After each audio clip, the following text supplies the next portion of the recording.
नमस्कार दोस्तों, मैं हूं आपका दोस्त के बी। तो आज की इस वीडियो में हम 2 दिसंबर 2021 को एसएससी जीडी के जो पहले और दूसरे शिफ्ट का एग्जाम हुआ है उसमें पूछे गए जीके और करंट अफेयर्स के प्रश्नों को डिस्कस करेंगे। तो पूरा वीडियो बहुत ही ध्यान से देखिएगा। इस वीडियो की जो पीडीएफ फाइल है वह आपको टेलीग्राम चैनल केवी गुरुजी या kvguruji.in के ऊपर मिल जाएगी। वहां से आप इसके पीडीएफ को डाउनलोड कर सकते हैं। तो चलिए इस वीडियो की हम करते हैं शुरुआत। पहला प्रश्न पूछा गया कि 2019 में जो आपके क्रिकेट का विश्व कप हुआ था उसमें प्लेयर ऑफ द टूर्नामेंट कौन रहा था। तो आप सभी को पता होगा कि न्यूजीलैंड टीम के जो वर्तमान कप्तान है केन विलियमसन, वो इस टूर्नामेंट में रहे थे प्लेयर ऑफ द टूर्नामेंट। इसके अलावा ये जो आपका विश्व कप है उसका आयोजन हुआ था इंग्लैंड और वेल्स में। जीता किसने था? तो इंग्लैंड ने पहली बार आपके विश्व कप की ट्रॉफी को जीता था।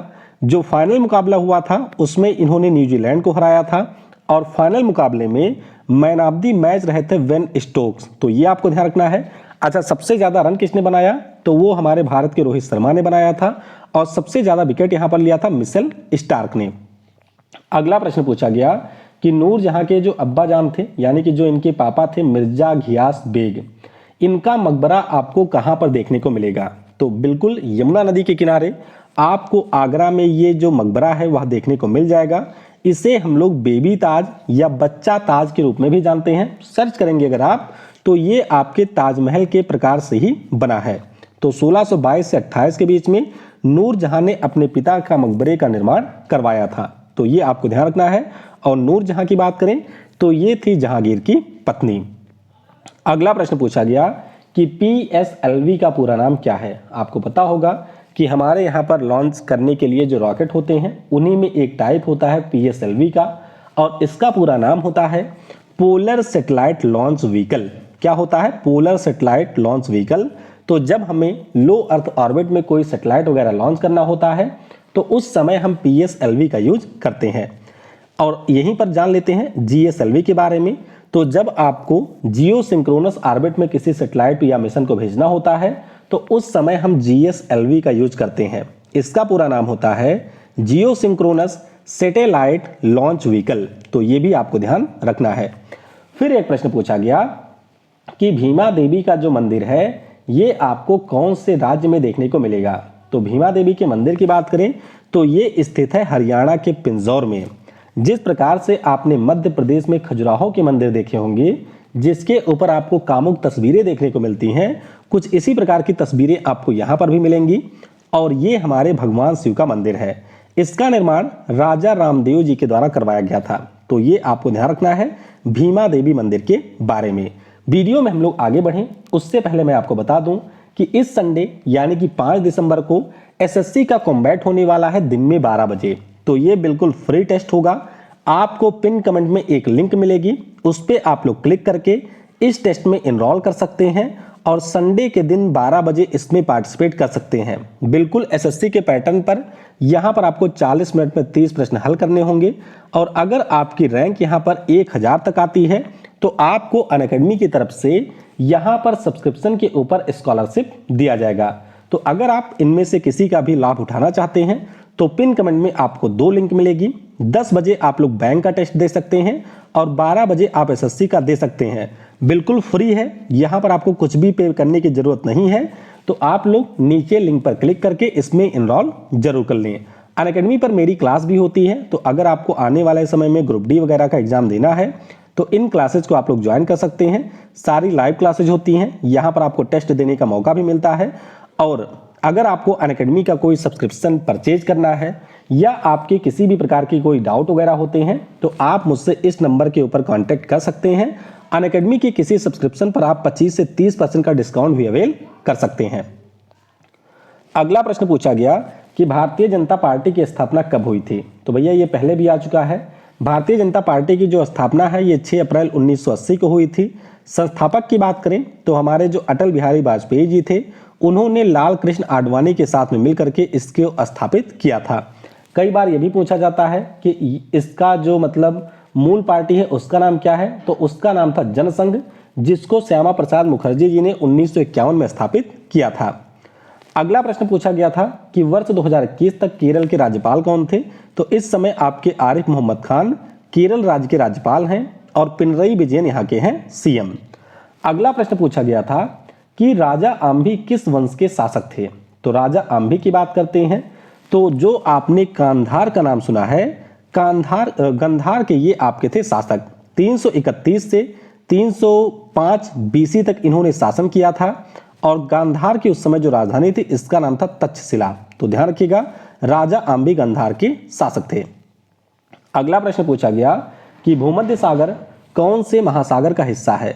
तो भूमध्य सागर की बात करें तो ये अटलांटिक महासागर का हिस्सा है। ऐसे आपने देखा होगा, ऊपर यूरोप है, नीचे अफ्रीका है, ये बीच में भूमध्य सागर है और ये आपके अटलांटिक से यहाँ पर जुड़ा हुआ है। तो अटलांटिक महासागर का हिस्सा होता है भूमध्य सागर।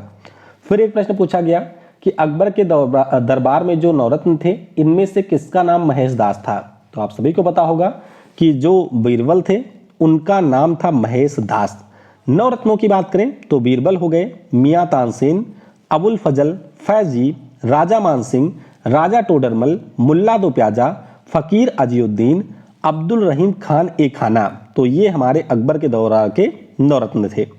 अगला प्रश्न पूछा गया कि मेरियाना ट्रेंच किस महासागर में स्थित है। तो आपको पता होगा कि दुनिया की जो सबसे गहरी खाई है या गर्त है उसका नाम है मेरियाना ट्रेंच। ये आपको फिलीपींस के पास में प्रशांत महासागर में देखने को मिलेगा। अच्छा, ध्यान रखिएगा कि इसी मेरियाना ट्रेंच का हिस्सा होता है चैलेंजर द्वीप, जो कि दुनिया का सबसे गहरा स्थान है। तो ये पॉइंट भी आपको ध्यान रखना है। अगला प्रश्न पूछा गया कि जो बच्चे होते हैं इनमें जो सूखा रोग है जिसे आप लोग रिकेट्स कहते हैं, ये किसके कारण होता है। तो सिंपल सा है, ये विटामिन डी की कमी के कारण होता है। विटामिन ए की कमी से रतौंधी होती है, बी से आपकी बेरी हो गई, सी से आपकी स्कर्वी होती है, ई से आपका एनीमिया हो गया और के से आपके रक्त का थक्का नहीं जमता है। तो ये सारे डिसीज आपको ध्यान रखने हैं। फिर एक प्रश्न पूछा गया था कि बाबर के द्वारा इनमें से कौन सा युद्ध लड़ा गया था। तो 1526 में पानीपत का इसने पहला युद्ध लड़ा था और उसमें हरा दिया था इब्राहिम लोदी को 21 अप्रैल के दिन। उसके बाद में फिर इसने अगले 5 सालों में कुल मिलाकर के 3 और युद्ध लड़े थे। तो अब कौन सा पूछा गया था ये डिपेंड करता है कि आपका उत्तर सही क्या होगा। मैंने आपको बता दिया कि 1526 में तो इसने पानीपत का युद्ध लड़ा। उसके बाद में 1527 में खानवा का युद्ध लड़ा था जिसमें इसने जिहाद का नारा दिया था, गाजी की उपाधि दी थी इनसे और राणा सांगा को इसने हराया था। फिर इसने चंदेरी का युद्ध लड़ा था 1528 में जिसमें इसने मेदिनी राय को हराया था और घाघरा का जो युद्ध है उसको इसने लड़ा था 1529 में और इसमें बिहार और बंगाल की सेना को इसने हराया था। अगला प्रश्न पूछा गया कि जनवरी 2021 तक त्रिपुरा के मुख्यमंत्री कौन थे। तो ध्यान रखेंगे आप लोग, ये थे बिप्लब कुमार देव। कौन थे? बिप्लब कुमार देव इस समय भी हैं। राजधानी यहाँ की अगरतला में है और राज्यपाल हैं सत्यदेव नारायण आर्य। अगला प्रश्न पूछा गया कि प्रोटोजोआ से होने वाली बीमारी कौन सी है। तो प्रोटोजोआ की बात करें तो मलेरिया हो गया, काला अजार, अनिद्रा और पायरिया, ये आपकी प्रोटोजोआ से होने वाली बीमारियां हैं। तो ध्यान रखिएगा कि प्रोटोजोआ से हमारी कुल ये 3-4 बीमारियां हैं जो कि प्रमुख हैं, जैसे मलेरिया हो गया, काला अजार है, अनिद्रा है और आपका है पायरिया। अगला प्रश्न है कि इसरो के द्वारा जो शुक्रयान मिशन है ये किस वर्ष लॉन्च किया जाएगा। तो ध्यान रखिएगा, शुक्रयान मिशन प्रस्तावित है, फ्रांस के साथ मिलकर के इसरो इसको लॉन्च करेगा और ये शुक्र ग्रह के लिए होगा। हमारे देश का पहला मिशन होगा ये शुक्र ग्रह के लिए और ये लॉन्च किया जाना है 2025 में। अगला प्रश्न पूछा गया था कि मोहनजोदाड़ो के दौरान जो आपको विशाल स्नानागार मिले थे इसके ऊपर किसका लेप चढ़ाया गया था। तो देखिए, अगर हम लोग स्नानागार की बात करते हैं तो इसमें जिन ईंटों का प्रयोग हुआ था उसके ऊपर डामर, जिसे आप लोग बिटुमिन कहते हैं, उसका लेप चढ़ाया गया था। अब स्नानागार की बात करें तो ये आपके पक्की ईंटों, पानी को चूने से रोकने के लिए चिनाई के मसाले और डामर का यूज किया गया था। तो ध्यान रखिएगा, बिटुमिन का लेप इसके ऊपर चढ़ाया गया था और इसकी जो खुदाई है वह 1922 में की गई थी। किसके द्वारा? रखाल दास बनर्जी की अगुवाई में। अगला प्रश्न पूछा गया कि 6 दिसंबर 2020 को किस खिलाड़ी ने क्रिकेट के तीनों प्रारूपों से संन्यास लिया। अब इस प्रश्न को काफी लोगों ने गलत कर दिया। रीजन क्या है क्योंकि ऑप्शन में आपको महेंद्र सिंह धोनी और सुरेश रैना दोनों दिया गया था। तो अगर आपको याद हो तो महेंद्र सिंह धोनी और सुरेश रैना ने अगस्त 2020 में संन्यास लिया था। अगर हम लोग दिसंबर की बात करें तो दिसंबर में संन्यास लिया था पार्थिव पटेल ने। आपको पता होगा छोटे कद के खिलाड़ी हैं, लेफ्ट हैंड विकेट कीपर बल्लेबाज थे और इन्होंने दिसंबर में लिया था संन्यास। फिर एक प्रश्न पूछा गया कि जो एड्रिनल ग्रंथि होती है ये आपके शरीर में कहां पर पाई जाती है। तो अगर हम लोग इस ग्लैंड की बात करते हैं तो ये पाई जाती है हमारी किडनी के ऊपर। कहां पर? किडनी के ऊपर पाई जाती है। क्या काम करती है? तो बहुत सारे ये हार्मोन्स को रिलीज करती है जो कि हमारे इम्यून सिस्टम, ब्लड प्रेशर, जो आपका स्ट्रेस वगैरह होता है, ऐसे फंक्शन को यहां पर रेगुलेट करता है। फिर एक प्रश्न पूछा गया था पहली शिफ्ट में कि बृहदेश्वर का मंदिर कहां पर स्थित है। तो ध्यान रखिएगा जो बृहदेश्वर का मंदिर है ये आपको तमिलनाडु के तंजौर में देखने को मिलेगा।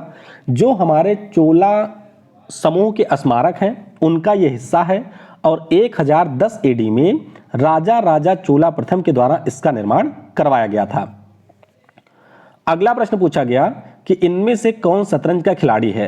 यानी कि 4 खिलाड़ियों के नाम आपको दिए गए थे और एक जो चेस का था उसे आपको चूज करना था। तो मैं कुछ प्रमुख खिलाड़ियों के नाम बता देता हूं, जैसे कि कोनेरू हम्पी हो गई, डी गुकेश हो गए, विश्वनाथन आनंद हो गए, मैग्नस कार्लसन जो कि दुनिया के नंबर 1 खिलाड़ी हैं, विदित गुजराती हैं, हरिका द्रोणावल्ली हैं, अधिवान भास्करण हैं। तो ये सारे हमारे चेस के प्लेयर हैं। अगला प्रश्न पूछा गया कि कुष्ठ रोग के उन्मूलन के लिए अंतरराष्ट्रीय गांधी शांति पुरस्कार किसे दिया गया। तो ये प्रश्न ऑलरेडी कई बार एग्जाम में आ चुका है डिफरेंट और ये पुरस्कार दिया गया था जापान के योहेही सासाकावा को। क्या नाम है? योहेही सासाकावा। 2018 के लिए इनको ये पुरस्कार मिला था। 2019 के लिए जो गांधी शांति पुरस्कार है ये दिया गया कुबूस बिन सैद को। किसे? कुबूस बिन सैद को। और 2020 में ये जो पुरस्कार है ये मिला है शेख मुजीबुर रहमान को। तो ये सारे नाम आपको ध्यान रखने हैं। अगला प्रश्न पूछा गया कि स्क्रब टाइफस नाम का जो रोग है ये किसके द्वारा फैलता है। तो ध्यान रखिएगा ये आपका टाइफाइड नहीं है, इसका नाम होता है स्क्रब टाइफस और ये भी आपके बैक्टीरिया के द्वारा ही फैलता है। क्या नाम है बैक्टीरिया का? तो इसका नाम है ओरियंसिया सुतसुगामुसी। क्या नाम है? ओरियंसिया सुतसुगामुसी इस बैक्टीरिया का नाम है जिससे आपका स्क्रब टाइफस नाम का रोग फैलता है। फिर एक प्रश्न पूछा गया था कि भारतीय संविधान में मंत्रिपरिषद का जो गठन होता है वो किस अनुच्छेद से संबंधित है। तो ये आपका है अनुच्छेद 74। इसमें कहा गया है कि हमारे देश के जो राष्ट्रपति होंगे उनकी सलाह के लिए एक मंत्रिपरिषद होगा। तो ध्यान रखिएगा 74 इससे संबंधित है। फिर एक प्रश्न पूछा गया था कि 1765 में किसने अंग्रेजों को दीवानी और राजस्व के अधिकार दिए थे। तो ये बिल्कुल आसान सा प्रश्न था, ऑलरेडी आप सभी को ये पता होगा। नाम इनका है शाह आलम द्वितीय। फिर एक प्रश्न पूछा गया था कि इनमें से कौन सा बंदरगाह हिंद महासागर में स्थित है या फिर स्थित नहीं है। अब इसमें ऑप्शन क्या थे और एग्जैक्ट प्रश्न क्या था, अगर आप में से किसी को पता है तो नीचे कमेंट में बताइएगा। फिर एक प्रश्न पूछा गया था कि कौन सा हमारे आज़ादी के समय का आंदोलन था जिसमें सबसे ज़्यादा महिलाओं ने हिस्सा लिया था। तो ध्यान रखिएगा 1930 में जो गांधी जी के द्वारा सविनय अवज्ञा आंदोलन किया गया था जिसे हम लोग सिविल डिसओबीडिएंट मूवमेंट के नाम से जानते हैं, उसमें सबसे ज़्यादा महिलाओं ने हिस्सा लिया था। हालांकि जो बारदौली का आंदोलन था 1928 वाला उसमें भी महिलाओं ने हिस्सा लिया था, लेकिन सबसे ज़्यादा हिस्सा लिया था सविनय अवज्ञा आंदोलन में महिलाओं ने। तो इस प्रकार से पहली और दूसरी शिफ्ट के जो भी प्रश्न मुझे मिले थे हम लोगों ने उन सभी प्रश्नों को डिस्कस कर लिया है। फिर भी अगर आपको कुछ अन्य प्रश्न याद हैं तो मेरे व्हाट्सएप नंबर पर या इस वीडियो के कमेंट में आप लोग लिख सकते हैं, जिससे शाम वाली शिफ्ट में हम लोग उन बचे हुए प्रश्नों को भी डिस्कस कर लें। Thanks for watching. जय हिंद, जय भारत और सबसे जरूरी, पढ़ेगा भारत तो बढ़ेगा भारत।